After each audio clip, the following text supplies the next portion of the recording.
ಕಲಬುರಗಿ ಜಿಲ್ಲೆಯ ಚಿಂಚೋಳಿ ತಾಲೂಕಿನಲ್ಲಿ ಮಾಜಿ ಮುಖ್ಯಮಂತ್ರಿ ವೀರೇಂದ್ರ ಪಾಟೀಲ್ ಅವರ 29ನೇ ಪುಣ್ಯ ಸ್ಮರಣೆ ಕಾರ್ಯಕ್ರಮವನ್ನು ಆಯೋಜಿಸಲಾಗಿತ್ತು. ಈ ಸಂದರ್ಭದಲ್ಲಿ ಜಿಲ್ಲಾ ಉಸ್ತುವಾರಿ ಸಚಿವರಾದ ಪ್ರಿಯಾಂಕ ಖರ್ಗೆ ಮಾತನಾಡಿ, ದಿವಂಗತ ಮಾಜಿ ಮುಖ್ಯಮಂತ್ರಿಗಳಾದ ವೀರೇಂದ್ರ ಪಾಟೀಲ್ ಚಿಂಚೋಳಿ ತಾಲೂಕಾ ಹಾಗೂ ಕಲಬುರಗಿ ಜಿಲ್ಲೆಗೆ ಸೀಮಿತವಾದ ನಾಯಕರಾಗದೆ ಇಡೀ ಕರ್ನಾಟಕಕ್ಕೆ ಮಾರ್ಗದರ್ಶಕರಾಗಿದ್ದರು, ಯುವಕರಿಗೆ ಪ್ರೇರಣೆಯಾದ ಜನನಾಯಕರಾಗಿದ್ದರು ಎಂದು ಹೇಳಿದರು. ಅವರ ರಾಜಕೀಯ ಜೀವನವು ಹೋರಾಟಮಯವಾಗಿದ್ದು, ಹಲವು ಏರುಪೇರುಗಳನ್ನು ಎದುರಿಸಿ ರಾಜ್ಯದ ರಾಜಕೀಯದಲ್ಲಿ ತಮ್ಮದೇ ಆದ ಗಟ್ಟಿತನವನ್ನು ತೋರಿಸಿದ್ದರು ಎಂದು ಹೇಳಿದರು.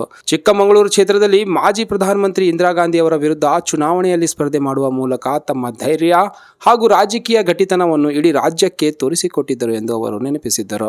ಮಾಜಿ ಶಾಸಕ ಹಾಗೂ ದಿವಂಗತ ವೀರೇಂದ್ರ ಪಾಟೀಲ್ ಅವರ ಪುತ್ರರಾದ ಕೈಲಾಸನಾಥ್ ಪಾಟೀಲ್ ಅವರು ಮಾತನಾಡಿ, ತಮ್ಮ ತಂದೆ ವೀರೇಂದ್ರ ಪಾಟೀಲ್ ಅವರಿಗೆ ರಾಜ್ಯಾದ್ಯಂತ ಅಪಾರ ಅಭಿಮಾನಿ ಬಳಗವಿದೆ. ರಾಜ್ಯದಲ್ಲಿ 2 ಬಾರಿ ಮುಖ್ಯಮಂತ್ರಿಯಾಗಿ ಹಾಗೂ 1 ಬಾರಿ ಮಂತ್ರಿಯಾಗಿ ಸೇವೆ ಸಲ್ಲಿಸಿ ಜನಪರ ಆಡಳಿತ ನಡೆಸಿದ್ದರು. ನೀರಾವರಿ ಅಭಿವೃದ್ಧಿ ಹಾಗೂ ರೈತರ ಕಲ್ಯಾಣಕ್ಕಾಗಿ ಅವರು ಸದಾ ಕಾಳಜಿ ವಹಿಸುತ್ತಿದ್ದರು ಎಂದು ಹೇಳಿದರು. ಇದೇ ವೇಳೆ ವೀರೇಂದ್ರ ಪಾಟೀಲ್ ಅವರ ಸ್ಮಾರಕ ನಿರ್ಮಾಣ, ಮೂರ್ತಿ ಸ್ಥಾಪನೆ ಹಾಗೂ ಚಂದ್ರಂಪಳ್ಳಿ ಜಲಾಶಯಕ್ಕೆ ಅವರ ಹೆಸರನ್ನು ನಾಮಕರಣ ಮಾಡುವ ಕುರಿತು ಚರ್ಚಿಸಿ ಮುಂದಿನ ದಿನಗಳಲ್ಲಿ ನಿರ್ಧಾರ ಕೈಗೊಳ್ಳಲಾಗುವುದು ಎಂದು ತಿಳಿಸಿದರು. ಕಾರ್ಯಕ್ರಮದಲ್ಲಿ ಶಾಸಕರಾದ ಡಾಕ್ಟರ್ ಅವಿನಾಶ್ ಜಾಧವ್, ಸುಭಾಷ್ ರಾಥೋಡ್, ಬಸವರಾಜ್ ಮಲಿ, ಜಗದೇವ ಗುತ್ತೇದಾರ್, ದೀಪಕ್ನಾಥ್ ಪುಣ್ಯಶೆಟ್ಟಿ, ಹಲವಾರು ಮುಖಂಡರು, ಕಾರ್ಯಕರ್ತರು ಹಾಗೂ ಅಭಿಮಾನಿಗಳು ಉಪಸ್ಥಿತರಿದ್ದರು. ನಮಸ್ಕಾರ. ಇವತ್ತಿನ ದಿನ ಶ್ರೀ ವೀರೇಂದ್ರ ಪಾಟೀಲ್ ಸಾಹೇಬರ ಪುಣ್ಯ ಸ್ಮರಣೆಯ ದಿನವಾಗಿದ್ದು, ಬಹುಶಃ ಇಲ್ಲಿ ಇರುವಂಥ ಸಾಕಷ್ಟು ಯುವಕರು ಅವರಿಂದ ಪ್ರೇರಣೆ ಪಡಿಬೇಕಾಗಿರೋದು ಮತ್ತು ಕಲಿಯೋದು ಬಹಳ ಇದೆ ಅಂತ ನನ್ನ ವೈಯಕ್ತಿಕ ಅಭಿಪ್ರಾಯ ಆಗಿದೆ. ನಾವೇ ಯೋಚನೆ ಮಾಡಿ, ಒಬ್ಬ ವ್ಯಕ್ತಿ, ನಮ್ಮ ಕಲಬುರಗಿ, ನಮ್ಮ ಚಿಂಚೋಳಿ ವ್ಯಕ್ತಿ ಇವತ್ತು ಬರೀ ನಮ್ಮ ಚಿಂಚೋಳಿ ಅಥವಾ ಕಲಬುರಗಿಗೆ ಸೀಮಿತ ಆಗಲಾರದೆ ರಾಜ್ಯ ಹಾಗೂ ರಾಷ್ಟ್ರದಲ್ಲಿ ಅವ್ರದ್ದಾದಂಥ ಒಂದು ಛಾಪ್ ಮೂಡಿಸಿದ್ದಾರೆ ಅಂದರೆ ಅದು ನಿಜವಾಗ್ಲೂ ಒಂದು ಪ್ರೇರಣೆ ಆಗುತ್ತೆ. ಭಾಳ ಜನ ಯುವಕರಿಗೆ ಗೊತ್ತಿದೆಯೋ ಇಲ್ಲೋ, ಸಾಹೇಬರು ಇಲ್ಲಷ್ಟೇ ಅಲ್ಲ, ಚಿಕ್ಕಮಗಳೂರಿನಲ್ಲಿ ಇಂದಿರಾ ಗಾಂಧಿ ಅವ್ರ ವಿರುದ್ಧ ಕೂಡ ಚಿಕ್ಕಮಗಳೂರಿನಲ್ಲಿ ಬಾಗಲಕೋಟೆನಲ್ಲೂ ಹೋಗಿ ಚುನಾವಣೆ ಗೆದ್ದಂತು. ಎಷ್ಟು ಜನ ಮಾಡ್ಬೋದು ಇವಾಗ ಹೇಳಿ? ಅಂದರೆ ಅವರ ವರ್ಚಸ್ಸು ಏನಿದೆ, ಒಂದೇ ಸಮಾಜಕ್ಕೆ ಇರ್ಬೋದು ಅಥವಾ ಒಂದೇ ಪ್ರದೇಶಕ್ಕೆ ಇರ್ಬೋದು, ಸೀಮಿತ ಇರಲಿಲ್ಲ. ಇಲ್ಲಿ ನೀಡಿದಂಥ ಕೊಡುಗೆ ಅಂತೂ ಎಲ್ಲರಿಗೂ ಗೊತ್ತಿದೆ. ಚಂದ್ರಂಪಳ್ಳಿ ಡ್ಯಾಮ್ ಇರ್ಬೋದು, ಇರಿಗೇಷನ್ ಇರ್ಬೋದು, ಹಲವಾರು ಶಾಲಾ ಕಾಲೇಜುಗಳಿರ್ಬೋದು, ಹುಲ್ಲಮ್ಮಾರಿ ಇರ್ಬೋದು, ಅದೆಲ್ಲ ಗೊತ್ತಿದೆ. ಆದರೆ ಇವತ್ತು ನಾವು ನಮ್ಮ ರಾಜ್ಯ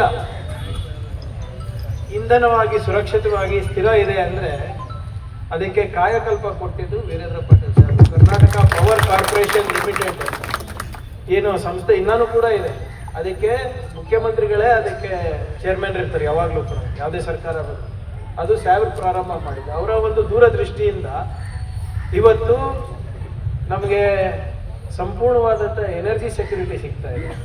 ಇವತ್ತು ನಮ್ಮ ರಾಜ್ಯದಲ್ಲಿ ಬಂಡವಾಳ ಹೆಚ್ಚು ಬರ್ತಾ ಇದೆ ಅಂದರೆ ಅವ್ರು ಹಾಕಿದಂಥ ಒಂದು ಅಡಿಪಾಯ ಅಂತ ಹೇಳಿದ್ರೆ ತಪ್ಪಾಗಲಾರ್ದು. ಇವಾಗ ನಾವು IT-BT ಸಚಿವರಾಗಿದ್ದಾಗ ನಮ್ಗೆ ಗೊತ್ತಾಗ್ತಾ ಇದೆಲ್ಲ, ಬಂಡವಾಳ ಹೇಗೆ ಬರುತ್ತೆ, ಎಲ್ಲಿ ಬರ್ತದೆ, ಹೇಗಿರುತ್ತೆ. One of the most important criteria for investment is energy, ಅಂದರೆ ನಿಮ್ಮ ಪವರ್, ನಿಮ್ಮ ಎಲೆಕ್ಟ್ರಿಸಿಟಿ.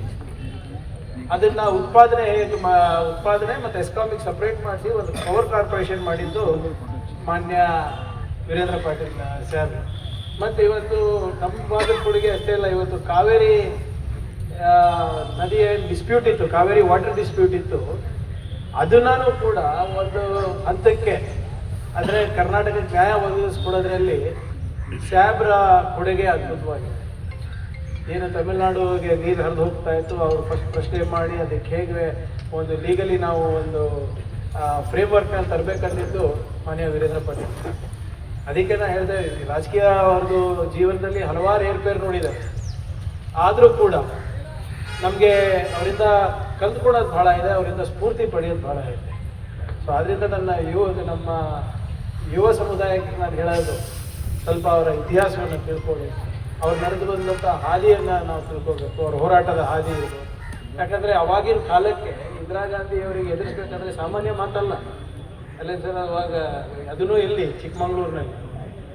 ಸೊ ಆದ್ದರಿಂದ ನಮಗೆ ಅವರ ಹೋರಾಟದ ಛಲ ಇರ್ಬೋದು, ಪ್ರಗತಿಪರ ಆಲೋಚನೆ ಇರ್ಬೋದು, ಮತ್ತು ಬಸವ ತತ್ವವನ್ನು ಯಾವ ರೀತಿ ಅವರು ಅಡ್ಮಿನಿಸ್ಟ್ರೇಷನ್ನಲ್ಲಿ ಅವ್ರು ತಂದರು ಅದನ್ನು ಕೂಡ ಕಲಿಯೋದು ಭಾಳ ಇದೆ.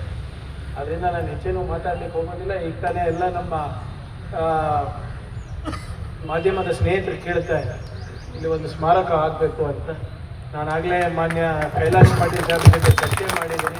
ಅವರು ಹೇಳಿದ್ದಾರೆ ಇಲ್ಲಿ ಒಂದು ಸ್ಟ್ಯಾಚ್ಯೂವನ್ನು ನಾವು ಮಾಡಬೇಕು ಮತ್ತು ಇದು ಡೆವಲಪ್ಮೆಂಟ್ ಮಾಡಬೇಕು ಅಂತ ಖಾಸಗಿಯಾಗಿ.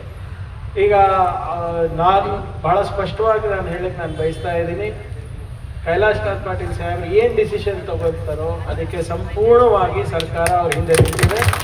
ವೈಯಕ್ತಿಕವಾಗೂ ಕೂಡ ನಾನು ಅವ್ರು ಏನು ಡಿಸಿಷನ್ ತಗೋತಾರೆ ಅದಕ್ಕೆ ನಾನು ಕೈ ಜೋಡಿಸ್ತೀನಿ ಅಂತ ನಾನು ಹೇಳಕ್ಕೆ ನಾನು ಬಯಸ್ತಾ ಇದ್ದೀನಿ.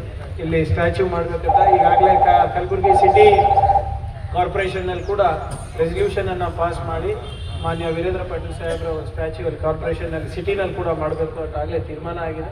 ಇಲ್ಲೂ ಕೂಡ ಚಿಂಚೋಳಿನಲ್ಲಿ ಇದು ಒಂದು ಸ್ಮಾರಕ ಮಾಡಬೇಕು. ಇದಕ್ಕೆ ನೀಲಿ ನಕ್ಷೆ ಯಾವ ರೀತಿಯಲ್ಲಿ ಮಾನ್ಯ ನಮ್ಮ ಹಿರಿಯರಾದಂಥ ಕೈಲಾಶ್ ಪಾಟೀಲ್ ಸಾಹೇಬರು ಮಾಡ್ತಾರೆ ಅದಕ್ಕೆ ಸಂಪೂರ್ಣವಾದಂಥ ನಮ್ಮ ಬೆಂಬಲ, ಹಾಗೆ ಅದಕ್ಕೆ ನೀಡಬೇಕಾಗಿರುವಂಥ ಸಹಕಾರ ಸರ್ಕಾರದಿಂದ ಇರ್ಬೋದು, ವೈಯಕ್ತಿಕ ಆಗಿರ್ಬೋದು ನಾವು ನೀಡ್ತೀವಿ ಅಂತ ನಾನು ಹೇಳ್ತಾ, ನಮ್ಮೆಲ್ಲರಿಗೂ ಒಂದು ಆದರ್ಶ ಆದಂಥ ಮಾನ್ಯ ವೀರೇಂದ್ರ ಪಾಟೀಲ್ ಅವರ ಒಂದು ಪುಣ್ಯ ಸ್ಮರಣೆ ದಿವಸ ನಾವು ಅವರಿಗೆ ಅವರ ಕೆಲಸ ಮತ್ತು ಅವ್ರು ನಡೆದಂಥ ಹಾದಿಯನ್ನು ನಾವು ನೆನೆಸ್ಕೊಂಡು ತಮ್ಮೆಲ್ಲರ ಪರವಾಗಿ ಕೂಡ ಅವರ ಕುಟುಂಬಕ್ಕೆ ಇನ್ನೂ ಹೆಚ್ಚು ಶಕ್ತಿ ನೀಡಲಿ ಅಂತ ನಾನು ಕೇಳ್ಕೊತಾ ಮಾಡಿ ಮುಗಿಸ್ತೀನಿ. ಜೈ